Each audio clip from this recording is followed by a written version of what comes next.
السلام عليكم ومرحبا بكم في فيديو جديد. اليوم غادي نهضروا على واحد الموضوع اللي مهم بزاف، ولكن قليل اللي كيهضر عليه صراحه. أسوأ المشاريع اللي ممكن تبداها في المغرب. حيت ماشي اي مشروع كيعني ناجح، وماشي اي فكره زوينه كتنجح على ارض الواقع.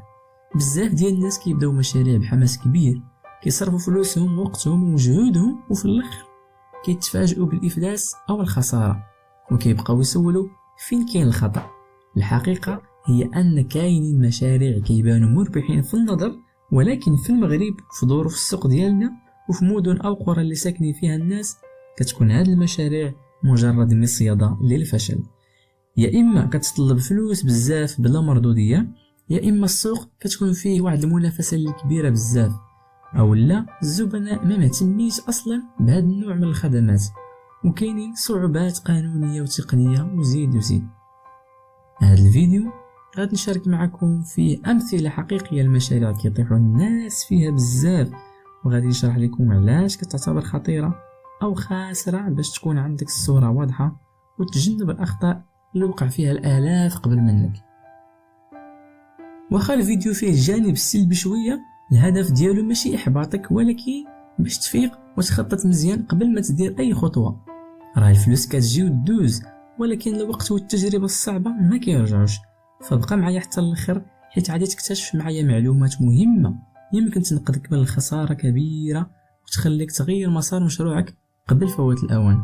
يلا نبداو ونشوفوا شنو هي أسوأ المشاريع اللي خاصك تبعد منها في المغرب. نبداو بالمشروع الأول، فتح مطعم كبير بدون تجربة. بزاف ديال الناس كيتحمسوا كيبغيو يفتحوا مطعم كبير ظنين انه غادي ينجح غير حيت المغاربه كيعشقوا الماكله، ولكن الحقيقه ان المطاعم الكبار كيتطلبوا راس مال كبير، فريق محترف، تجربه قويه في التسيير، ومعرفه دقيقه بالسوق. بدون تخطيط كتلقى الماكله ما عجباتش الزبناء، الخدمه بطيئه، ومصاريف طالعين بزاف، الكراء، المستخدمين، مواد، كهرباء، وكيجي الافلاس في 6 شهور الاولى. لهذا المطعم بلا تجربة مخاطرة كبيرة. والمشروع الثاني اللي هو كراء محلات أو مكاتب غالية بلا ضمانات. بعض الناس كيشري محل غالي وكيكريه بثمن مرتفع في مناطق راقية بالنية ديالو أنه غادي يربح منه بزاف، ولكن في الأخير ما كيلقاش لا الزبناء ولا الكراء يغطي مصاريف. المشكلة هنا هي أنك كتغامر بمبلغ كبير بلا دراسة السوق ولا الطلب واضح، وكتولي المحلات خاوية شهور طويلة ومصاريف الخدمة. هذا المشروع ماشي فاشل في حد ذاته، ولكن خصو دراسة عميقة وإلا راه مصيدة. المشروع الثالث، استيراد السلع بدون معرفة السوق. بعض الناس كيمشيو يشريو السلعة من الصين أو تركيا، حوايج، ديكورات، أدوات إلكترونية، ويجيبوها للمغرب بكميات كبيرة، ولكن كيتفاجئوا أنها ما عجباتش الزبناء، حيت السوق فيه بزاف ديال الناس كيبيعوا نفس هاد المواد هادو، او الثمن كيكون طالع شويه والزبناء ما كيقبلوش. هاد المشروع كيتطلب معرفه دقيقه بالطلب وخبره في التسويق. بلا هاد الشيء غادي تبقى السلعه عندك في المخزن وتخسر فلوس كامله. المشروع الرابع اللي هو مشروع فران تقليدي في الاحياء الجديده. الفران التقليدي ممكن ينجح في الاحياء الشعبيه، ولكن إلا درتيه في حي عصري ولا راقي غالبا غادي يفشل. الناس في هذه المناطق يستعملوا الفرن الكهربائي في الدار وما كيبغيوش يخرجوا. زيادة على هذا الشيء الروائح والدخان ما كيعجبوش الساكنة، وكيوقع مشكل مع السلطات. يعني إلا ما كانتش عندك موقع مناسب ما تحاولش.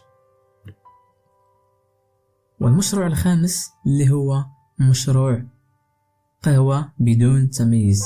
القهوة ولاو بزاف كل حي، ولكن المشكل هو أن الناس كيتسناو شي حاجة مختلفة. إلا فتحتي قهوة بلا ديكور زوين، بلا جودة عالية، وبلا معاملة زوينة، الزبناء غادي يهربوا. المشروع غادي يستهلكك ماديا وحتى معنويا، وكتقعد فيه بالساعات بلا مداخل حقيقية. هاد الشي علاش قهوة بلا فكرة جديدة مشروع فاشل مسبقا. وندوزو للمشروع السادس اللي هو مشروع الاعتماد على معارف فقط بلا دراسة السوق. بعض الناس كيقولوا انا غادي نفتح مشروع وصاحبي يخدم معايا، وعارف واحد قال لي راه كيديروا الفلوس في هذا المجال، ولكن بلا بحث بلا مقارنه وبلا فهم حقيقي السوق، النتيجه كتخسر الوقت والفلوس وتولي تندم على القرارات والمشاريع. خاصها تمشي بالعقل والخطه ماشي غير بالعاطفه والمعارف. ودابا غادي ندوزو للمشروع السابع، واللي هو مشروع بيع الكتب والقراطيس في الأحياء السكنية. الناس كتفكر أن بيع الكتب ولا القراطيس مشروع مربح، ولكن الواقع كيقول العكس تماما، خصوصا في الأحياء اللي ما فيهاش مدارس كثيرة ولا جامعات. طلب محدود والناس بزاف ولاو كيشريو من الانترنت أو كيمشيو مكتبات كبيرة، وكتلقى راسك كتخلص الكرا والضوء والربح شبه منعدم. هذا النوع من المشاريع كيخصو موقع استراتيجي باش ينجح. ودابا نشوفوا المشروع الثامن، واللي هو مشروع صالون تجميل فاخر في حي شعبي. الا درتي صالون نسائي ولا رجالي بتجهيزات فخمه في حي شعبي غادي تواجه مشكل كبير. الناس باغيين خدمه بثمن مناسب، ماشي ديكور فخم وسونا وجاكوزي. كتلقى كريدي كبير على دارك وما نتاش كتخرج حتى المصاريف الشهريه. يعني المكان المهم بزاف، وخاص المشروع يوافق القدرة الشرائية ديال الزبون. ودابا غادي ندوزو للمشروع التاسع، واللي هو مشروع بيع الأجهزة الإلكترونية المستعملة بدون ضمانات.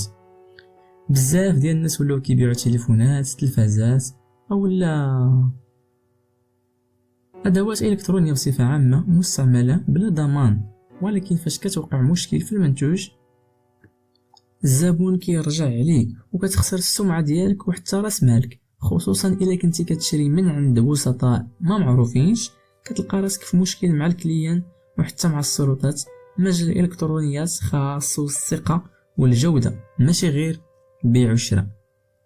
ودابا غادي ندوزو للمشروع العاشر، اللي هو مشروع النقل، طاكسي صغير او تريبورتور بلا تراخيص. كثير من الناس ولاو كيشريو طاكسي صغير او تريبورتور ويخدموا به بلا اوراق قانونيه. المشكل هو ان السلطات كتشدهم وكيتعرضوا للعقوبات، وغالبا كتخسر الثمن كامل. وحتى الا كان عندك اوراق خاص تكون عندك دراسه للطريق والمنافسه، ولا كتلقى راسك كتخسر وقتك والربح ضعيف. ودابا غادي ندوزو للمشروع الاخير، واللي هو رقم 11، مشروع بيع الاعشاب او مكملات العشوائي. بزاف ديال الناس كيتجرؤوا في المنتوجات الاعشاب او المكملات الغذائيه بلا رخصه بلا دراسه وبلا معرفه الجانب الصحي، وهذا الشيء خطر على الزبون ولا على صاحب المشروع بنفسه. الا شاك شي زبون كتدخل في مشاكل قانونيه وصحيه وكتعرض راسك حتى لغرامات كبيره. القطاع ديال الصحه حساس بزاف وخاص فيه تراخيص والتجربه. وهكذا نكون وصلنا للنهايه ديال الفيديو ديالنا. حاولت نشارك معكم بعض من أسوأ المشاريع اللي كيطيحوا فيها الناس في المغرب، وكنتمنى تكونوا استفدتوا وعرفتوا علاش المشاريع بالضبط كتشكل خطر على جيبك وعلى وقتك. المغزى من هذا الفيديو ماشي نخوفك ولا نحبطك، ولكن باش نفتح ليك عينيك.